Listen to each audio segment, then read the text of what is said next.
Senhor Deus Todo-Poderoso, vamos dar início aos nossos estudos a respeito do Evangelho de Jesus, para o que pedimos a assistência e proteção dos vossos bondosos mensageiros e do nosso anjo da guarda, a fim de que nos esclareçam a inteligência e nos dê o discernimento necessário a nós, os encarnados, e aos nossos irmãos desencarnados, que aqui vieram com a permissão do Pai, para bem compreendermos o que vamos estudar.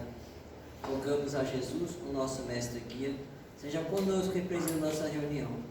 Em teu nome, Senhor, do seu bendito Filho Jesus, da nossa Mãe Maria, de Ismael e da irmã veneranda, protetora desta casa, damos por aberta a reunião de estudos desta noite. Assim seja. Esforço e oração. E, despedida a multidão, subiu ao monte a fim de orar à parte. E, chegada já a tarde, estava ali só. Mateus, versículo 14, capítulo 23. De vez em quando, surgem grupos religiosos que preconizam o absoluto retiro das lutas humanas para o serviço da oração. Nesse particular, entretanto, o Mestre é sempre a fonte dos ensinamentos vivos. O trabalho e a prece são duas características de sua atividade divina. Jesus nunca se encerrou à distância das criaturas com o fim de permanecer em contemplação absoluta dos quadros divinos que lhe iluminavam o coração, mas também cultivou a prece em sua altura celestial. Despedida a multidão, terminado o esforço diário, estabelecia a pausa necessária para meditar à parte, comungando com o Pai, na oração solitária e sublime. Se alguém permanece na terra, é com o objetivo de alcançar um ponto mais alto nas expressões evolutivas, pelo trabalho que foi convocado a fazer. E, pela oração, o homem recebe de Deus o auxílio indispensável à santificação da tarefa. Esforço e prece completam-se no todo da atividade espiritual. A criatura que apenas trabalhasse, sem método e sem descanso, acabaria desesperada, em horrível secura do coração. Aquela que apenas se mantivesse genuflexa, estaria ameaçada de sucumbir pela paralisia e ociosidade. A oração ilumina o trabalho e a ação é como um livro de luz na vida espiritualizada. Cuida de teus deveres, porque para isso permaneces no mundo, mas nunca te esqueças desse monte localizado em teus sentimentos mais nobres, a fim de orares à parte, recordando o Senhor.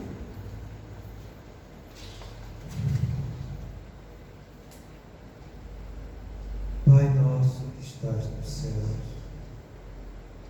santificado seja o vosso nome, Senhor.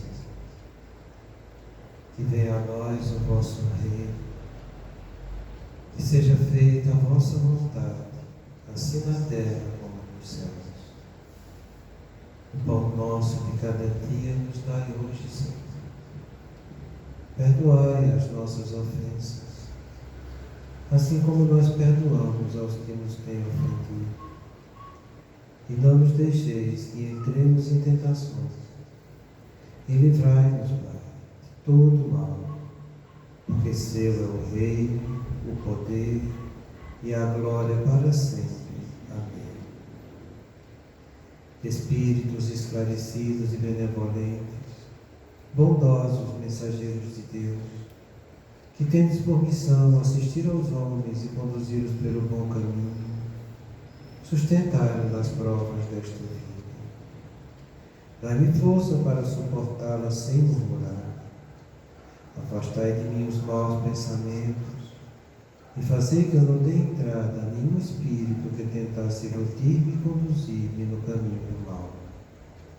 Esclarecei minha consciência com relação aos meus defeitos e tirai-me de sob os olhos o véu do orgulho, capaz de impedir de os perceber e confessá-los a mim mesmo.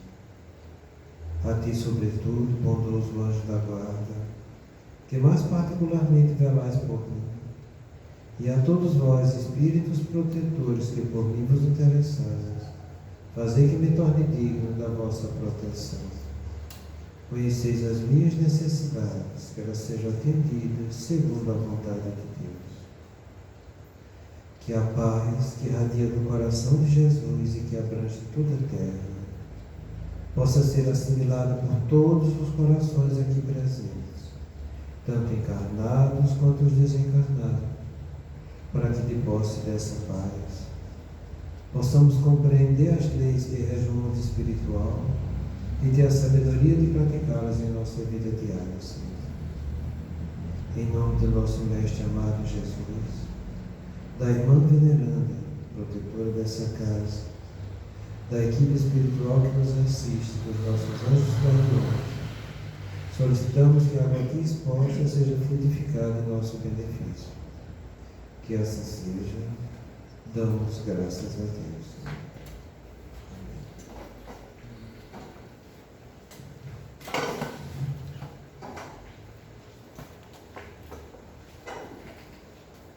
Boa noite. Vamos dar continuidade ao nosso estudo,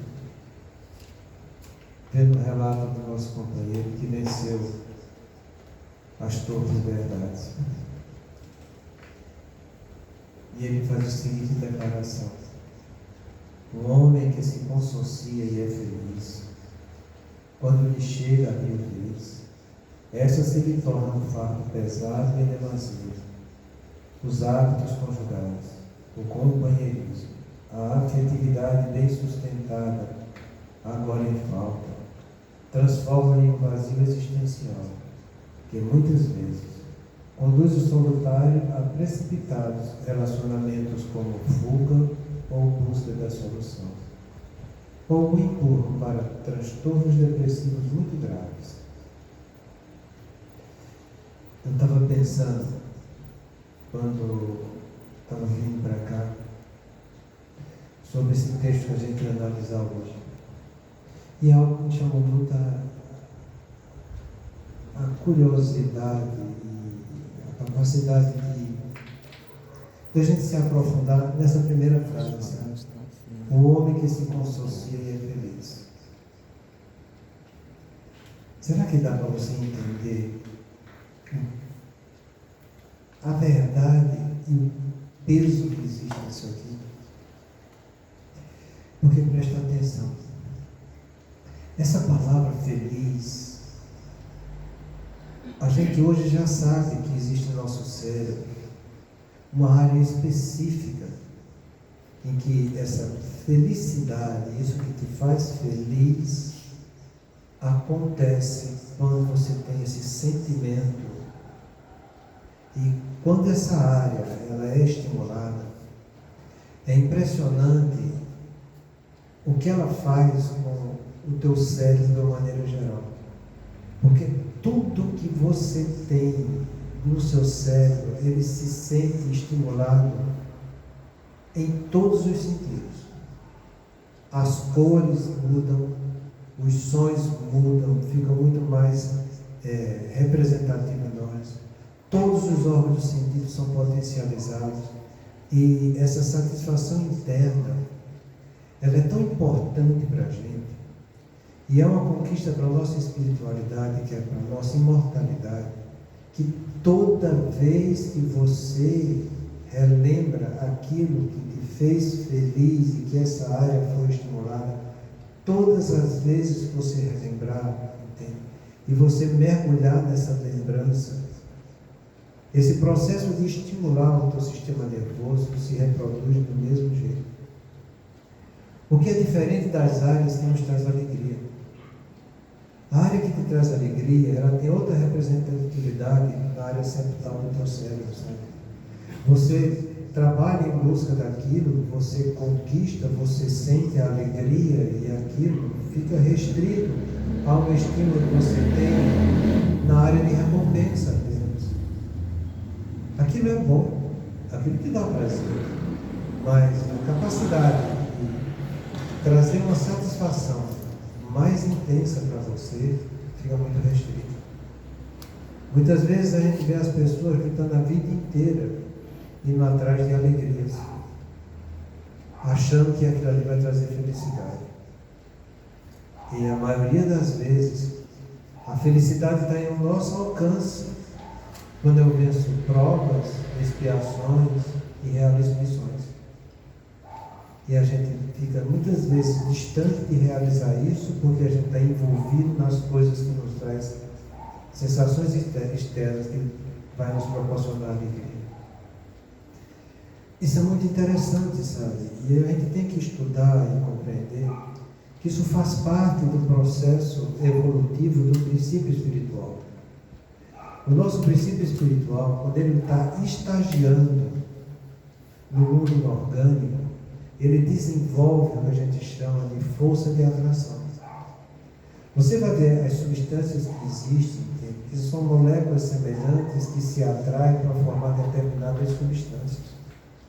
É essa força de atração o primeiro impulso que o princípio espiritual adquire. À medida que ele vai evoluindo, além desse primeiro impulso, dessa força de atração, que não é nada mais, nada menos do que uma simpatia que existe entre as moléculas, se sentindo uma por outras atraídas, formando essas substâncias, ele vai evoluindo e ele vai estagiar no reino vegetal. No reino vegetal, além da força de atração, ele começa a desenvolver sensações. Aquele vegetal, aquela semente, ela sabe o momento certo de eclodir, porque ali onde ela vai eclodir, existem as estações do ano que é específica para que ela nasça. Existe o estímulo do sol, a umidade, desse terreno que ela está depositado, que faz com que ela desabroche e dê origem aos vegetais, sabe? A gente tem hoje em dia exemplo de sementes de trigo que ficaram na região do Egito, através das pirâmides, que depois, sabe Deus de quantos mil anos, essas sementes que estavam lá, onde não tinha condição de sobreviver, uma vez colocadas em situações apropriadas, elas voltam a desenvolver os seres vegetais. Para você ver o tanto que é importante isso, sabe? E o tanto que é verdadeiro você, quando passa, o princípio espiritual, quando passa no reino vegetal, desenvolver essas sensações. Então você vai progredindo. Se tinha atração no mundo inorgânico, no mundo orgânico vegetal, você desenvolve sensações. E à medida que você vai aperfeiçoando essas sensações e adquire capacidade, você começa a mergulhar, esse princípio espiritual começa a mergulhar no reino animal. E no reino animal, passando pelas espécies, ele vai desenvolvendo os instintos. Instinto de conservação, instinto de procriação, instinto de sobrevivência. Ele vai desenvolvendo essas qualidades no reino animal. E vai evoluindo e chega ao ponto que em determinado momento ele começa a ter consciência de si, que é quando ele começa a mergulhar no reino nominal. Então compreenda que no reino mineral você tem a atração, que é vou falar mais uma vez, é a simpatia. A simpatia é a atração que existe entre as coisas. No reino vegetal você tem sensação, no reino animal você tem instinto, no reino hominal você tem consciência, sabe? Então isso faz parte da nossa capacidade evolutiva. E no desabrochar da nossa consciência, que a gente chama de primarismo da consciência, você tem 4 pontos fundamentais que o homem primitivo começa a desenvolver. Em busca de habitação, em busca de alimentação, em busca do sexo para a procriação e da capacidade de defesa, de luta e de fuga. Isso a gente traz daquilo que a gente adquiriu no reino mineral, vegetal e animal. Com consciência do que você começa a fazer, sendo uma individualidade que você sabe que vai se desenvolvendo aos poucos. Então, a gente traz essa energia toda durante toda a nossa evolução. Kardec, quando pergunta se os espíritos têm sexo, na questão dos êxodos, a orientação que ele recebe é que não como entendeis, porque o sexo, como a gente entende, depende de órgãos. Olha como é restrita a nossa capacidade de entendimento. Ele fala que os espíritos têm amor e simpatia, mas baseado na concordância dos sentimentos. Entenda que apareceu aí essa palavra simpatia, que a gente começou a adquirir no reino inorgânico, e que a gente vem cada vez mais aperfeiçoando essa simpatia, desenvolvendo outras condições do nosso princípio espiritual. Então, essa simpatia, que faz parte da energia sexual que existe entre os espíritos, a gente começou a trabalhar quando o princípio espiritual estagiou no início da sua aprendizagem no reino mineral. Então é essa simpatia e é esse amor entre os espíritos que traz essa palavra chamada felicidade. Então quando ele fala aqui que o homem que se conssocia e é feliz, e ele fala de se consociar com o outro espírito, em que vai trazer felicidade, quer dizer, vai trazer uma satisfação interna para ele. Você começa a ver que essa força sexual que começou com essa simpatia no reino orgânico e foi desenvolvendo essa simpatia com outros atributos do princípio espiritual, como a sensação, coisa que a gente tem até hoje quando se pratica o sexo do ponto de vista da pessoa que está encarnada aqui na Terra, quando você troca fluidos orgânicos, a gente vem estagiando isso desde o reino vegetal, onde você vai adquirir instintos, e desses instintos depois você vai desenvolver sentimentos, porque lembra daquela frase que é tão estudada por nós, em que ele diz que no início o homem só tem instintos, quando avançados e corrompidos tem sensações, e quando instruídos e depurados vão ter os sentimentos. Então isso tudo faz parte desse contexto todo que a gente está analisando para que você se sinta feliz. Entende? Então, que a gente compreenda que isso está ao nosso alcance e a gente vai em busca disso para que você sinta essa felicidade. Então, para que aconteça isso entre dois seres, coisas que começam a se desenvolver no reino inorgânico, que são as moléculas que vão se unindo, formando substância, ou no reino vegetal, onde as plantas se unem e uma troca fluidos uma com a outra para que elas continuem procriando, os animais do mesmo jeito, no reino nominal também, sendo que no reino nominal a coisa se aperfeiçoou ao ponto, que eu vou ter uma energia além de simpatia, de sentimento chamado de amor. Isso do ponto de vista espiritual, que é como está a definição, a descrição dele da questão dos centros. Amor e simpatia, mas baseado na concordância dos sentimentos. Então, o meu espírito, quando se relaciona com o outro, e que existe essa identificação de amor, existe essa identificação de sentimentos um com o outro, em que eu sinto essa atração e eu troco a energia afetiva um com o outro, isso diz respeito ao relacionamento da força sexual no reino espiritual. Mas quando eu estou encarnado, além de eu ter essa energia sexual, com esse amor e simpatia, eu tenho um corpo físico. E esse corpo físico me dá sensações. E essas sensações que eu tenho é diferente das sensações que eu tenho com essa atração no mundo espiritual.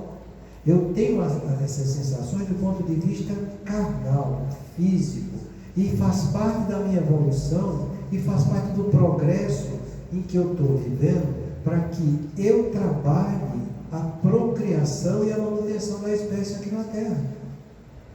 Então, além dessa energia sexual, eu tenho a energia sexual animal, junto com a energia sexual espiritual.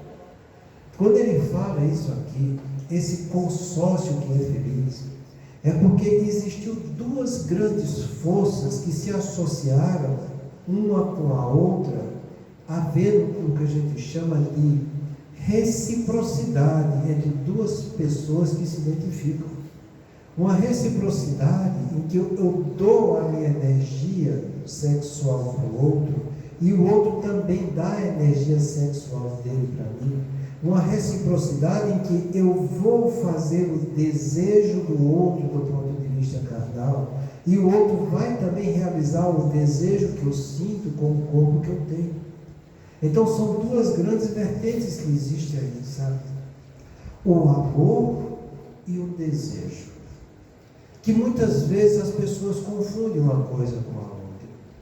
Do ponto de vista carnal, como predomina em nós a matéria sobre o espírito, porque nós somos espíritos inferiores.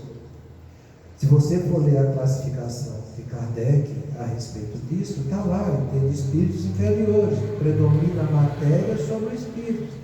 O espírito já no caminho do bem, predomina o espírito sobre a matéria.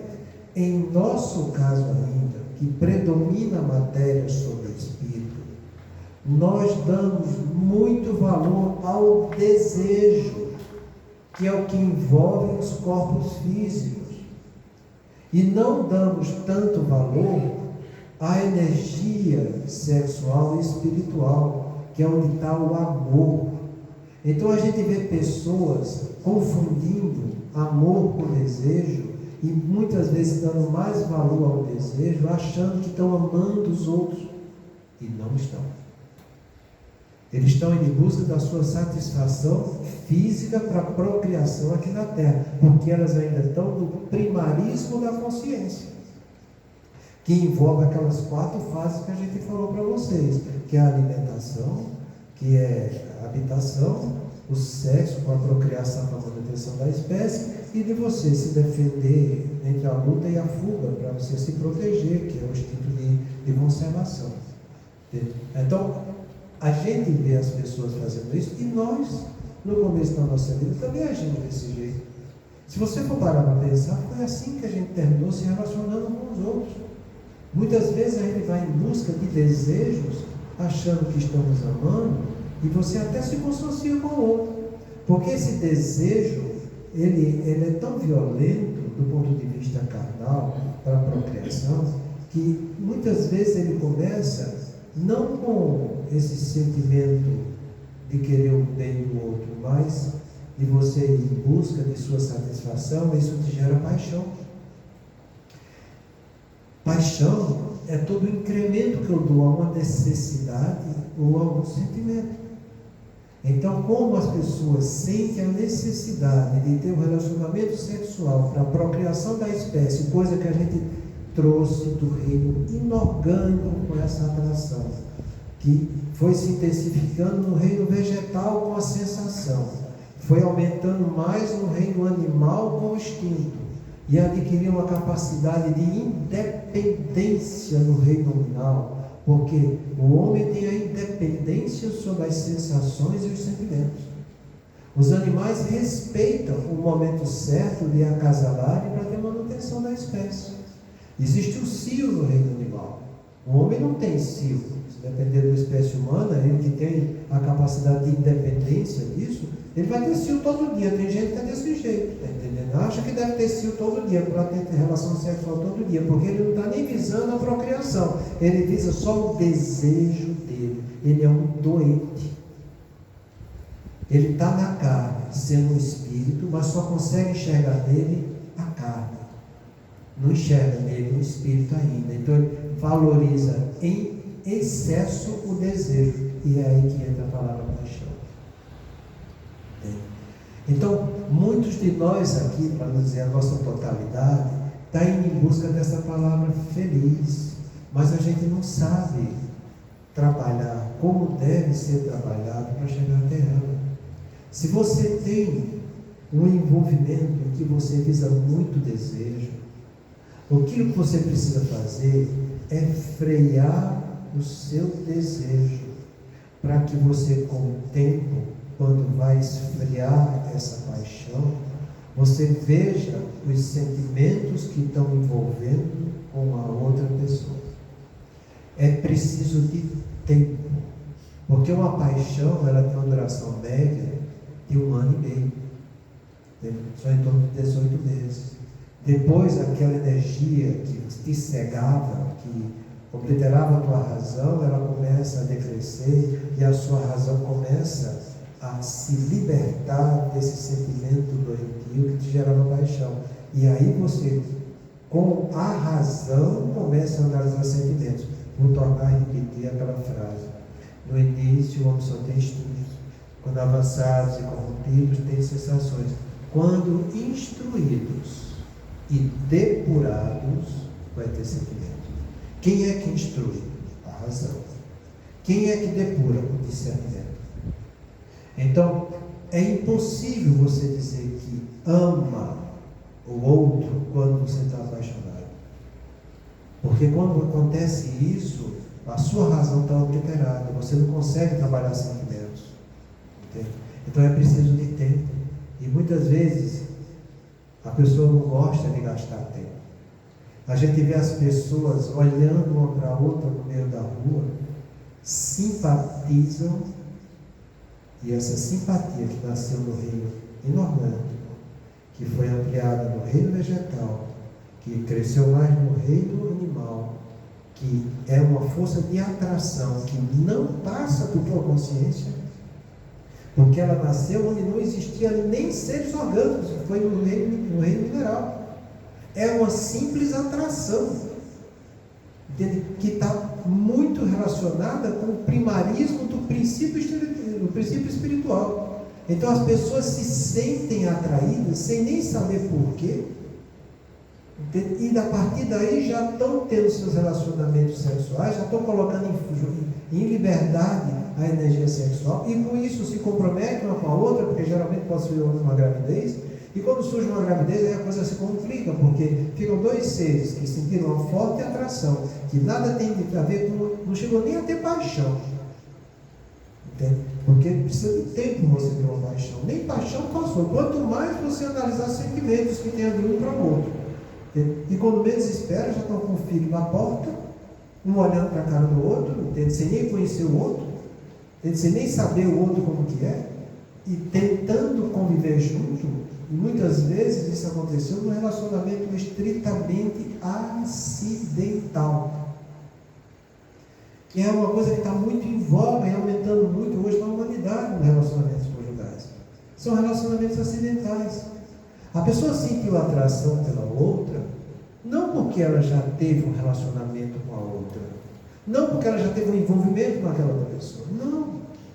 Ela pode ter sentido a atração simplesmente porque aquela outra pessoa fez ela lembrar algo que ela tem no seu passado inconsciente. Em algum momento da vida, ele teve um relacionamento com uma pessoa que tinha uma aparência daquela outra, e essa aparência que diz respeito apenas ao estímulo da carne, desenvolve nela lembranças contidas no seu inconsciente, e ela sente essa pulsão de atração pela outra. E com isso ela joga todo o seu programa reencarnatório, fica comprometido aqui na Terra. Então quando ele diz uma frase dessa, um homem que se conscia e é feliz, é porque entre eles existiu o relacionamento mútuo do amor e do desejo, com reciprocidade do outro. Amor que diz respeito ao nosso lado espiritual, em que eu quero fazer o bem do outro. E fazer o bem, lembra da definição? É tudo aquilo que é bom, lícito, justo e valioso diante da moral. Então eu vejo no outro alguém que eu sinto atração para fazer o bem dela. E fazer o bem dela é levar algo que complemente a espiritualidade do outro. E quando existe reciprocidade, o outro vai querer fazer o bem também para mim. E essas duas forças se acasalam espiritualmente uma com a outra. É esse o amor espiritual. Mas quando eu estou encarnado, além desse amor espiritual, eu quero fazer o desejo do outro. E eu espero que o outro também faça o meu desejo. Eu me sinto feliz fazendo o outro, realizando o desejo dele, ele sendo feliz e se realizando comigo. Do mesmo modo, o outro vai fazer a mesma coisa, porque tem que haver reciprocidade. Então, para que seja um relacionamento consociado e feliz, existe o jogo dessas duas estruturas nossas, entende? Uma que diz respeito ao lado espiritual, outra que diz respeito ao lado animal que nós temos. No lado espiritual, eu desejar o amor, que é um sentimento para o outro, e que é esperando que o outro também me ame. Do lado animal, eu querer que o outro satisfaça meu desejo, porque eu vou fazer de tudo para satisfazer o desejo dele, e ele também vai querer essa reciprocidade comigo. Aí é que existe a estimulação desse núcleo do prazer profundo que vai me trazer felicidade. A pessoa que experimenta isso, e olha, não é porque você amou e fez o outro feliz, não é porque o outro em algum momento possa ter trazido a realização de algum desejo. Entenda que é a reciprocidade que vai ter com que aconteça o que a gente chama de relacionamento de almas afins.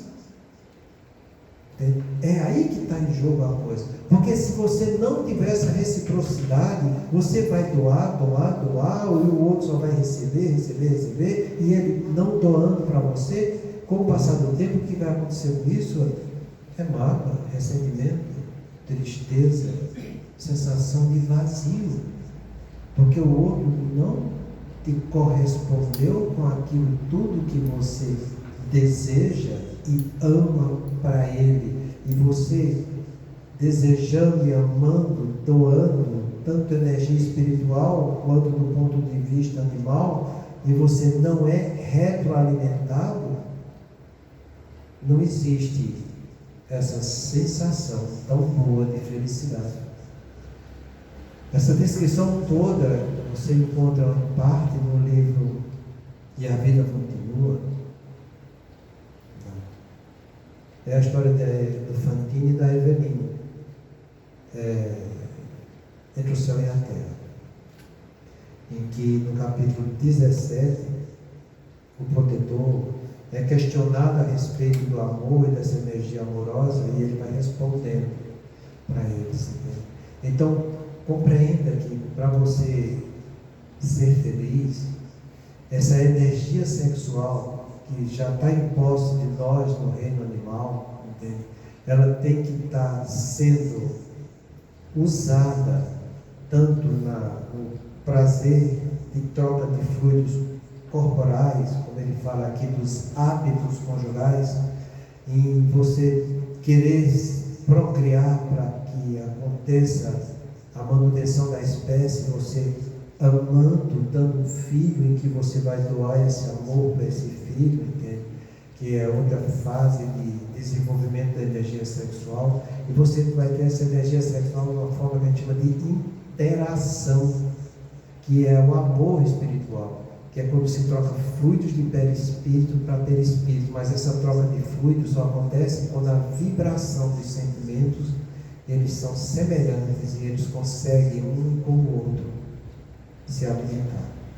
É o que a gente chama de interação. Então essas são as vias normais que a gente tem de trabalhar a nossa energia sexual. Mas essa energia sexual ela também pode ser canalizada para outros setores que a gente vive e que é normal que seja canalizada também. Entende que é quando eu tenho um relacionamento independente do meu relacionamento conjugal, que é o relacionamento que eu tenho entre amigos. Você, quando ama um amigo e você deseja o bem do amigo, você está usando também essa energia sexual do lado espiritual. Quando você quer proporcionar a alegria daquele teu amigo, que você sente simpatia, e aí vem a palavra de novo, simpatia, que eu comecei a desenvolver lá no reino orgânico. Você simpatiza com o outro e quer o bem do outro, que não tem nada de envolvimento de trocas de fluidos carnais, mas apenas de você ter um relacionamento onde o bem prepondera entre duas pessoas, entende? E você está usando também a energia sexual dessa aí.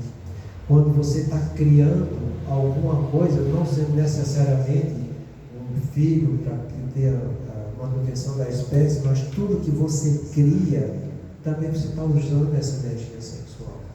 Então, a gente sabe que essa energia faz parte da gente, faz parte da nossa evolução, e eu sinto necessidade disso, porque isso faz parte da evolução do princípio espiritual. Tá? Então, no caso do nosso amigo aqui, ele encontrou sua alma afim, ele se consociou com ela e foi feliz, tanto ele quanto ela.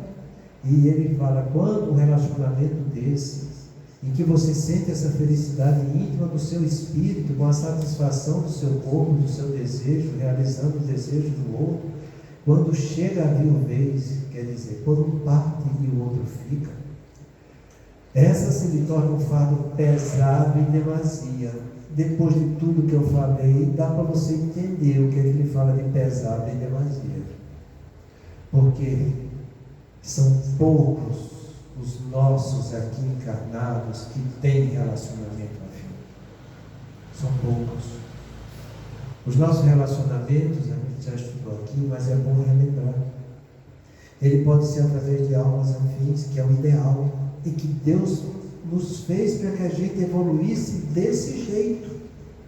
Mas a quantidade de erros clamorosos que a gente realiza, ferindo essas almas afins, indo em busca de satisfações, em vez de aprimorar os nossos sentimentos, faz com que a gente se desvencilhe das nossas almas afins e sendo comprometido com isso, muitas vezes sendo obrigado a relacionar, através do convívio, ter relacionamentos expiatórios. Relacionamentos expiatórios em que dois seres devem para Deus. E os dois devendo para Deus, como a dívida é a mesma, eles se sentem atraídos um pelo outro, para que através dessa atração eles possam vivenciar situações e se reconciliarem com Deus. É aí que está o relacionamento expiatório. São pessoas que nem necessariamente tiveram relacionamentos um com o outro, pode até ter tido, mas pode também não ter tido. Mas como devem os dois para Deus, eles se sentem atraídos um para o outro, e aí vem a atração.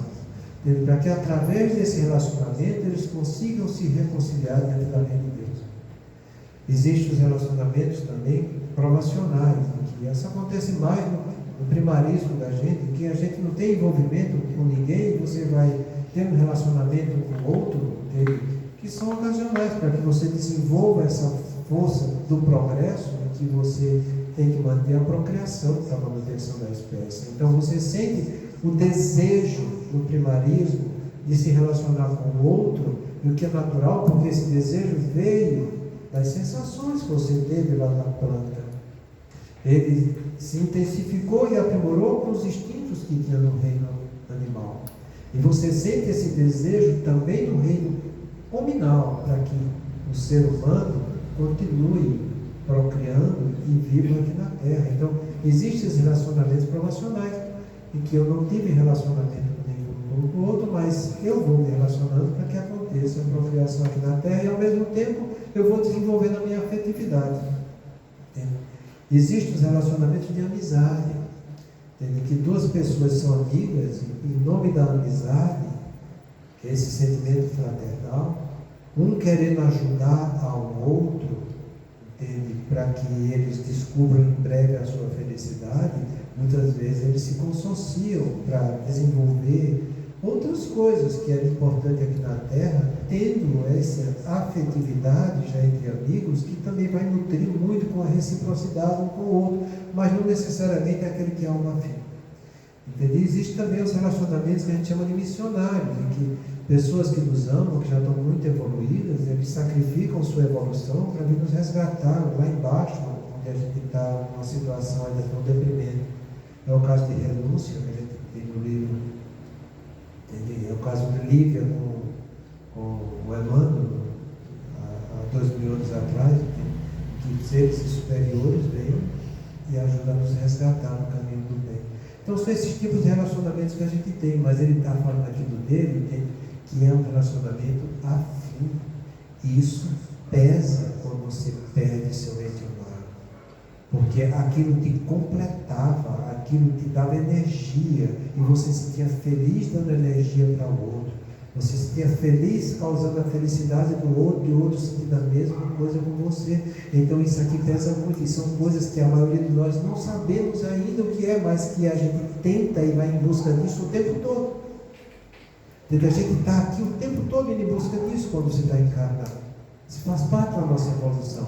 E ele dá os detalhes, né? Os hábitos conjugais, em que você trocava não só fluidos carnais, mas trocava fluidos espirituais de uma maneira mais intensa, trazendo felicidade, quando no teu cérebro, esse núcleo da felicidade, ele consegue estimular toda a região do teu cérebro, causando muitas sensações e energias boas que a gente não sabe nem definir quando isso acontece, sabe? É muito bonito os trabalhos de neurociências mostrando o tanto que estímulo que existe no cérebro da pessoa quando ela atinge essa felicidade.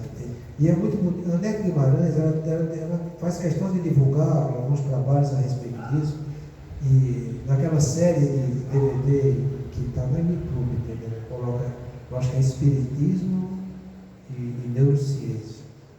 Acho que não está com esse nome, Espiritismo e Neurociência. São 3 DVDs que tem, que ela fala um pouco dessa energia da felicidade, sabe? E eu acho que seria até bom você ver, porque ela complementa muito e ela nos dá muito impulso nos trabalhos da doutrina espírita que a gente faz. Então, esses hábitos conjugais de seres que se amam, o companheirismo que diz respeito à amizade, que existe além dessa afetividade entre o casal, né? A afetividade bem sustentada, isso é, de pessoas que se nutrem e alimentam uma com a outra do ponto de vista espiritual, coisa que todos nós trabalhamos muito para que a gente consiga entender. Agora ele falta, transforma em vazio existencial. Então você sente a ausência do outro para te alimentar, que é o que aconteceu com ele. E a pessoa, quando sente isso, ele pode fazer muita bobagem na vida. Se ele não tiver uma capacidade de ter o bom senso de analisar a situação dele e ver que isso que ele sentiu não vai conseguir sentir com mais ninguém. É com mais ninguém. Não tente ir em busca disso com outra pessoa, porque se foi a sua alma afim, você não vai encontrar com ninguém. E uma boa parte das pessoas, quando acontece isso, entende? Ele que entra nesse vazio existencial, entende? Ele continua dizendo, muitas vezes quando o solitário está precipitado em relacionamentos de fuga ou em busca de solução, entende? Porque é isso que o vazio vai fazer com você. Você vai atrás daquela pessoa que vai complementar isso, mas com um pouco de paciência.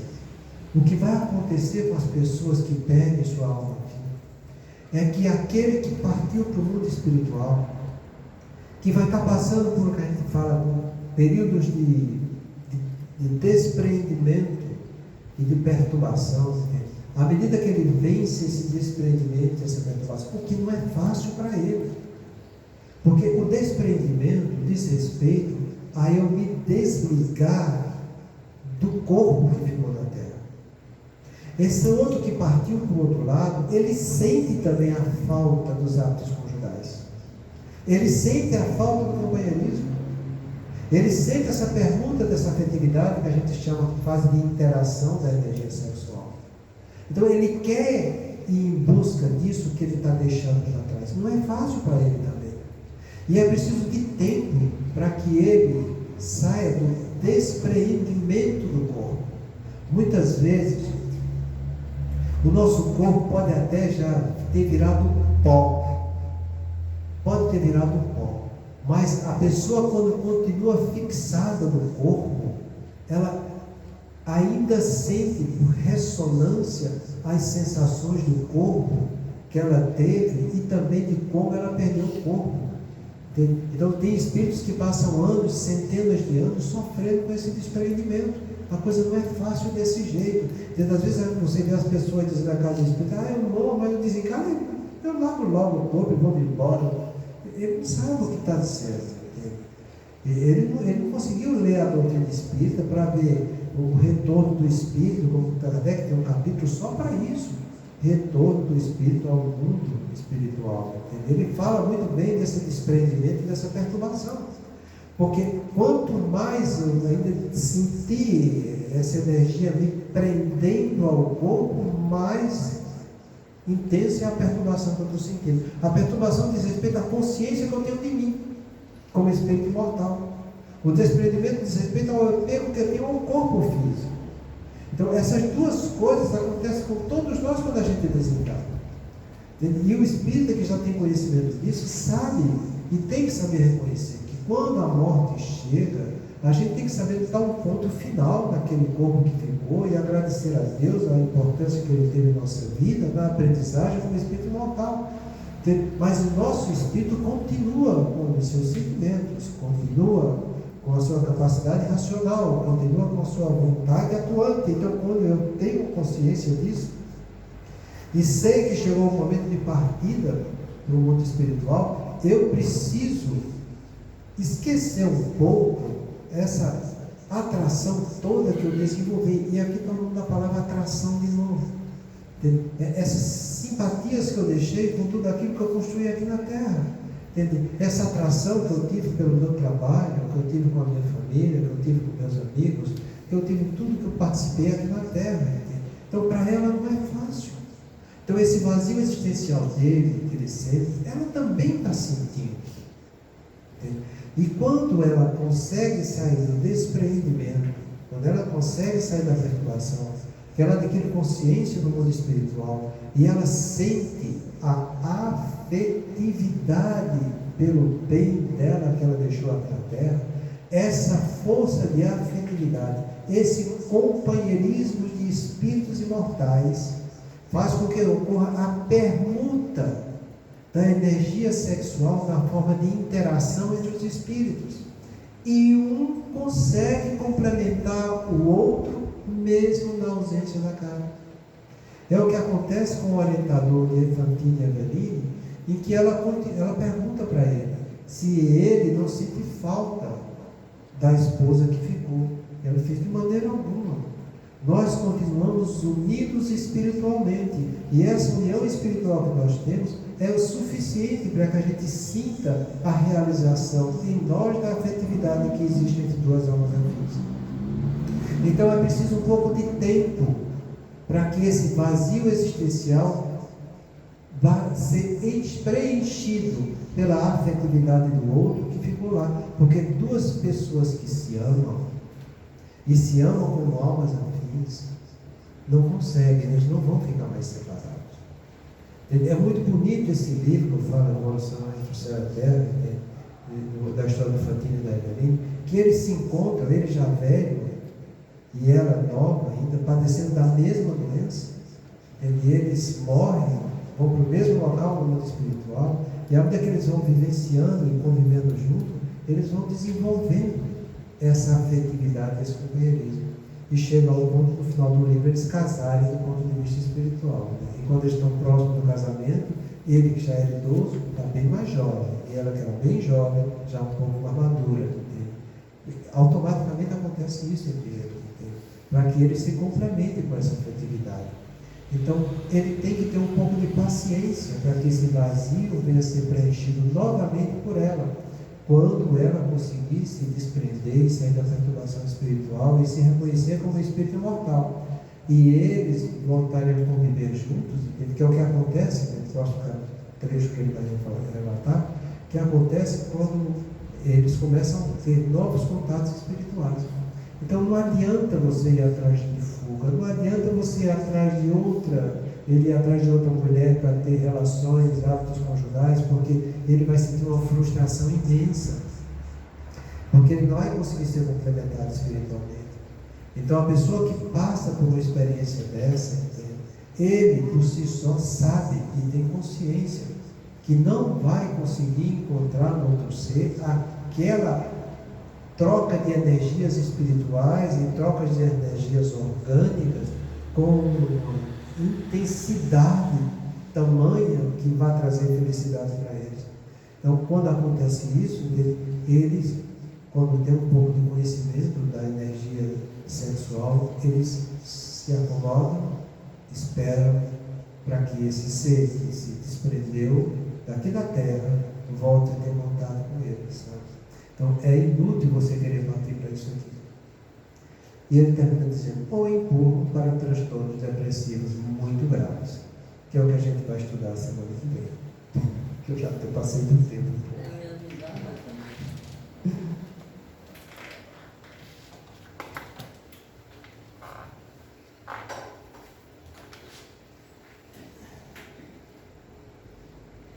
Façamos nossa prece.